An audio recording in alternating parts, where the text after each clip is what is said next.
اللہ کے رسول علیہ الصلاۃ والسلام نے ایک دفعہ مدینے کی جو منڈی تھی نا وہاں سے گزرے، اناج کا ایک ڈھیر پڑا ہوا تھا۔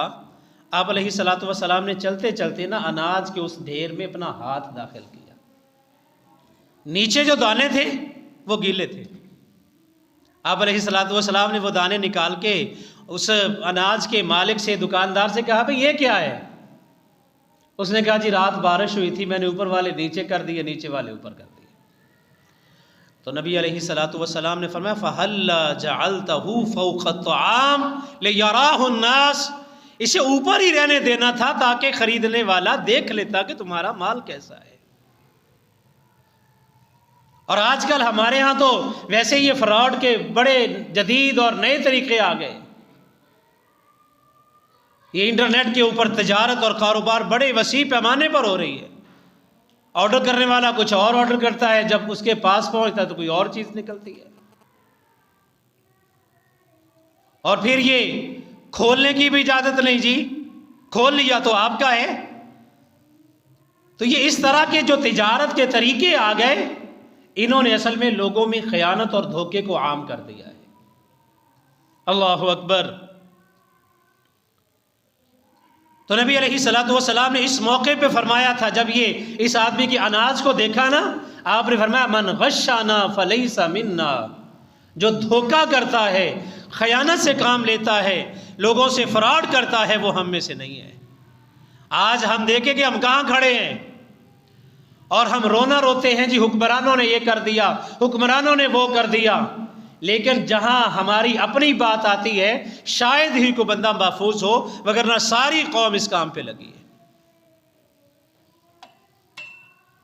پیٹرول پمپ والوں نے سامنے لکھ کے لگایا ہوتا ہے من غش فلیس منا، پیمانہ پورا نہیں ہوگا۔ دودھ بیچنے والا سامنے لکھ کے لگاتا ہے من غش فلیس منا، لیکن دودھ خالص نہیں ملے گا۔ اگر آپ مزدوری کرنے والے کو لے جائیں تو وہ بھی کوشش کرتا ہے کہ جتنے کی نئی چیز آتی نا اتنے پیسے میں اس سے نکال لو، چیز میں فالٹ نہیں ہوتا نکال دیتے۔ اور لکھ کے اس نے بھی لگایا ہوتا ہے الکاسب حبیب اللہ، ہاتھ سے کمانے والا اللہ کا دوست ہوتا ہے۔ اور پھر ایسی کمائی کر کر کے دھوکے، فراڈ، فریب سے اور کرپشن سے کمائیاں کر کر کے بہت بڑا مکان بنا لیا، کوٹھی بنا لی، اوپر لکھ دیا ھذا من فضل ربی۔ یہ ہمارے معاشرے کی حالت ہے۔ دکاندار کی کوشش یہ ہوتی ہے کہ کوئی اس میں ملاوٹ کر کے کوئی چیز، ایسے دو تین چیزیں کوالٹیاں مکس کر کے ایک چیز بنا دی جائے اور خالص کے پیسے لے لیے جائے۔ اور گاہک کی بھی کوشش ہوتی ہے جو پھٹا نوٹ ہے نا وہ پیسوں کے اندر لگا کے اس کو دیا جائے، اس کو پتہ نہ چلے، کہیں اور نہیں چلتا تو مسجد میں تو چل ہی جاتا ہے نا۔ یہ ہماری حالت ہے میرے بھائیوں۔ اور آج جس قدر پسماندہ ہم ہو چکے ہیں، شاید دنیا میں آپ کو کوئی اور ملک نظر نہیں آتا ہے کہ ہمارا بال بال قرضے میں جکڑا ہوا ہے۔ ہر پیدا ہونے والا بچہ IMF کا مقروض ہے۔ جب تجارتیں ہوتی تھی نا بتانے والا بتا دیتا تھا بھئی میری چیز میں یہ مسئلہ ہے، یہ فالٹ ہے، یہ آپ ذرا دیکھ لو، اچھی طرح سے تسلی کر کے لینا۔ اللہ اکبر۔